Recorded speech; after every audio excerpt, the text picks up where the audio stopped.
everyone, welcome back to my channel, MCCDesignz. I'm Marissa, and today I'm going to be showing you how to crochet the simple Tunisian crochet stitch. And all you're going to need for this is some yarn of your choosing, a hook that matches the size of it, and I'll be able to show you how to Tunisian simple stitch and how to translate that into any size you would like. Alright, let's get started. To start, I have my yarn and a regular sized crochet hook. And you can use any type of crochet hook you want to, any size, whatever matches the yarn that you're working with. Today I'm going to be using a bulky weight yarn just to make it easier to see my stitches while I'm showing you how to Tunisian simple stitch. Another option for Tunisian crochet is a longer crochet hook, and this will allow you to make bigger projects because Tunisian crochet is worked in loops and you will be limited to the size of your hook. So this would give you a bigger project than this hook, but this one is good for beginners if you want to just start there and see if you like it. Okay, so first we're going to start by making a slip stitch. Let's just make our slip stitch, grabbing our yarn and pulling up a loop. Then you should have a loop like this, and you can just slip that right onto your crochet hook. I like to tighten that up so it's for snug but not too snug so you can still move it easily. Okay, so now I'm going to make some chains and chain 12.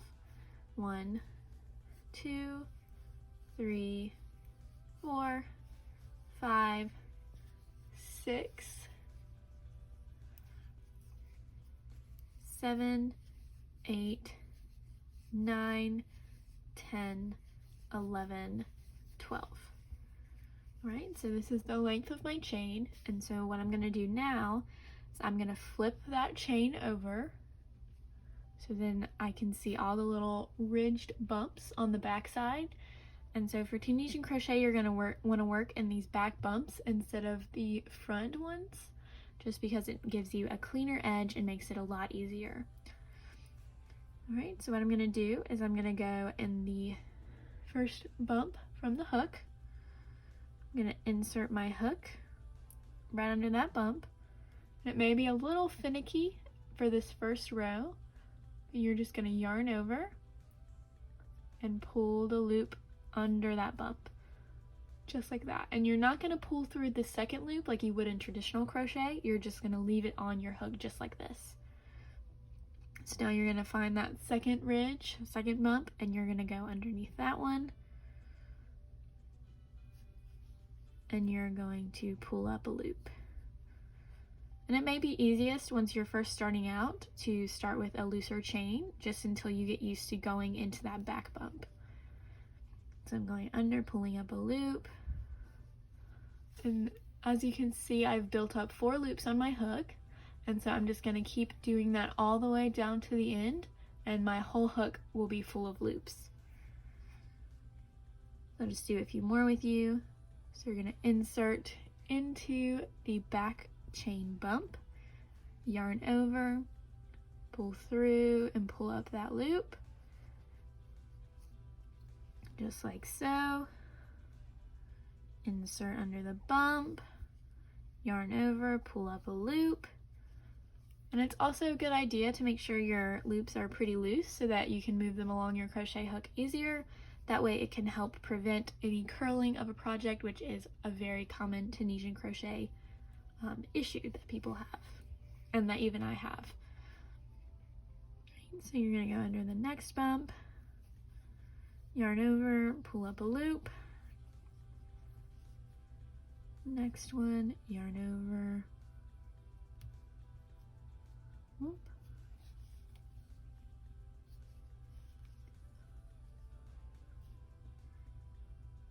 All right, so I'm going to keep doing this all the way to the end of my chain, and then we will start on our second row for the Tunisian simple stitch.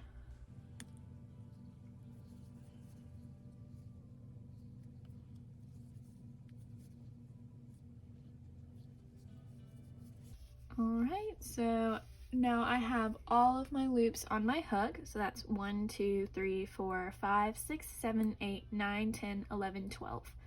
And if you remember, I originally chained 12, so you should always have the same amount of loops on your hook as the chains you did in the start. Alright, so now we can start our return pass or our second row. And what you're going to do is you're going to chain 1 on the end. And also, just to mention really quick, it may feel very strange working with a bunch of loops on your hook at first, but the more that you do it, the more comfortable you'll get with it. But it definitely is not the most comfortable when you're first starting out. Alright, so for the second row, you're just going to chain 1. And this will give it a clean edge. And then what we're going to do all the way to the last stitch is we're going to yarn over, and we're going to pull through 2 loops on our hook, just like that. Alright, so you're going to yarn over, pull through 2, and you can just keep sliding your stitches down, yarn over, pull through 2, yarn over, pull through 2, yarn over, pull through 2, yarn over, pull through 2, and you just keep doing that, yarning over and pulling through 2 stitches on your hook all the way to that last stitch. So I have 2 left, so I'm going to do it one more time. So then I have just 1 more stitch, and you're going to leave that one on your hook. So then you're going to have something that looks about like this. And you're going to notice that there are posts sticking up, and what I mean by that are each of these little bars all along the way. You can kind of see through it and see those vertical bars that are all the way down. That's going to be very important for our stitch that we're doing. We're doing the simple stitch, and we're going to be working into those bars all back across the project. Okay, so to start our next row, we're going to insert our hook underneath that first vertical bar, just like that. So we're going to go horizontal to that vertical bar, and you're just going through the front one. There's still one on the back, so you're not going all the way to the back, just that front post. Alright, so once you're through that front post, you're going to yarn over, and you're going to pull up a loop, and you're going to, just like the first row, leave that loop right on your hook. You don't want to pull through anything else. Alright, so I'm going to show that to you one more time. You're going to go under that vertical bar, yarn over, and pull up a loop. Just like that. And see how that's kind of pulling up those stitches and creating that simple stitch look. And this is where it comes into play to keep maybe a looser gauge or go up a hook size with Tunisian crochet, because it makes getting into these spots much easier. Alright, so you're going to insert underneath that first vertical bar, yarn over, and pull through and pull up that loop. And if you want to give it a little tug like this to like stretch out those loops and make sure they're nice and loose, go ahead and do that. And you want to try and make sure they're even in looseness. You don't want this one to be super loose and this one to be super tight, because then your piece will not look as clean at the end. Alright, so we're going to go underneath that vertical bar, yarn over, pull up a loop, you're going to go underneath, yarn over, pull up a loop, give it a little wiggle to get it stretched out if you need to, under the bar, yarn over, pull up a loop. Alright, here you go, and then you just keep doing that all the way down. And if you're finding that your stitches are getting in your way, you can scrunch them up if you'd like. That way you can work the handle better, or get those longer hooks like I mentioned if you think that will be more comfortable for you. Alright, so we're going to go underneath the vertical bar, yarning over, pulling up a loop, insert under the bar, yarn over, and pull up a loop. So now we're to the last stitch, and this stitch can definitely be a little tricky. So what you're going to want to do is you're going to work this V right here on the edge, And how you're going to do that is you're going to insert your hook under this first bar, and you're going to insert your hook under that second bar on the edge. So you should be going under 2 different bars. So you're going to yarn over like the other stitches and pull up a loop just like those other ones. And this method will give you a nice clean edge as you work up the side of your project. So we're just going to do the return pass now, and that's going to include a chain 1 at the beginning. So you're going to yarn over and pull through 1 loop. And then for the rest, all the way down, we're going to yarn over and pull through 2 loops. So yarn over, pull through 2, yarn over, pull through 2, yarn over, pull through 2, and you're just going to do that all the way down, yarning over and pulling through 2, and you want to make sure it's only 2 so that you keep the same amount of stitches. So pulling through 2, yarn over, pulling through 2, yarn over, pull through 2, and all the way down to those last stitches. So now I only have 2 left, and I'm going to yarn over and pull through both those last 2. So you just have 1 loop left on your hook. And so you should have something that looks about like this, where you're starting to see the stitch develop on that first finished row. And now we're going to work the second row. And you're going to repeat the same steps as the first one. You're going to be working in these same vertical bars, skipping that first one and going into the second one. You're going to insert your hook under the vertical bar, yarn over, pull up a loop, so you have 2 on your hook. You just repeat that again all the way down, inserting under the vertical bar, yarning over, and pulling up a loop so that you have now 3 loops on your hook. And you're just going to keep doing that all the way down.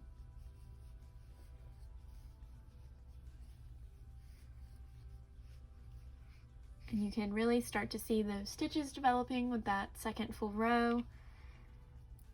You're just going to keep going, and you'll see that more and more as your project progresses.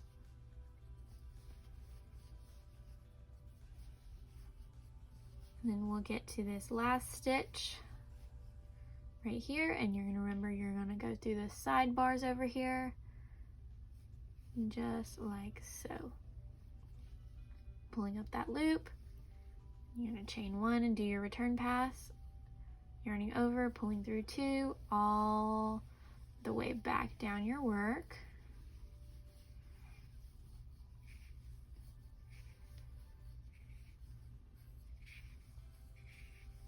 All right. And there you have your Tunisian crochet. And I'm going to do 1 more row with you all and show you how to finish up your work. So meet me here when you want to finish whatever project you're working on, if you're doing a little swatch or anything like that. It's a great starter project, I think, to make some washcloths in all different Tunisian stitches. That way you get the hang of it. The simple stitch is probably my favorite just because it's such a classic stitch to work with. And you can make projects as big as you would like depending on your hook size. That's the only limitation, is your hook size. And you can get longer hooks like I showed previously, and also hooks that have cords on them, just like knitting needles, so that you can have lots and lots and lots of stitches. And you can make pretty much any project with Tunisian crochet: hats, scarves, blankets, washcloths, bags, sweaters, anything you can think of you can do with Tunisian crochet. It's just about knowing how to manipulate those stitches. All right. So I'm on my last 2, under the bar, pulling up a loop, and under both side bars, yarning over, pulling up a loop. So now I'm just going to do my return pass, chaining 1, yarning over and pulling through 2, all the way down. All right. And you may see some curling on your work, and that's completely normal for Tunisian crochet. There are a few ways to prevent it and treat that. You can use a larger hook than suggested, or you can block your project after it's finished, and that usually gets the curling out for me. All right, so now to finish, you're going to go under that second bar, just like you would normally. You're going to yarn over, you're going to pull up a loop, and you're going to pull through that loop on your hook so that you complete that stitch. Alright, so now you have one loop on your hook again. You're going to insert under the bar, yarn over, pull up a loop, and pull through that other loop. So you're basically just doing slip stitches all the way across the top. So you're going to insert your hook under the bar, yarn over, pull through that bar, and pull through the loop on your hook, just like that. As you can see, it creates that really clean edge with those V stitches, and it goes all the way around.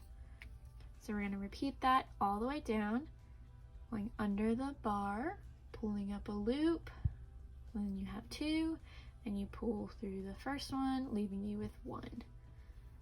So insert under the vertical bar, yarn over, pull up a loop, and pull that loop through the first loop. You're just repeating that all the way down the length of your project, just like that. Yarn over, pulling through that loop, yarning over, pulling through both of those loops, all the way down, just like that. All right, and so you're at your last stitch here, and we're going to do the same thing, going through both those stitches on the end with that little V. You're going to yarn over, pull through, and pull through that last one. And so this is your final stitch, and you're binding off. So you're going to chain one, and then you are finished with your project. And then you can see those nice lined up vertical bars. All of the edges are nice and smooth with those V stitches. Nice edge. And that is your Tunisian crochet. That's the simple stitch. And I hope you enjoyed this tutorial and found it helpful to you. If you have any questions or would like to see any more of Tunisian simple stitch or other stitches, don't forget to comment all of that down below and leave me any suggestions you'd like to see next.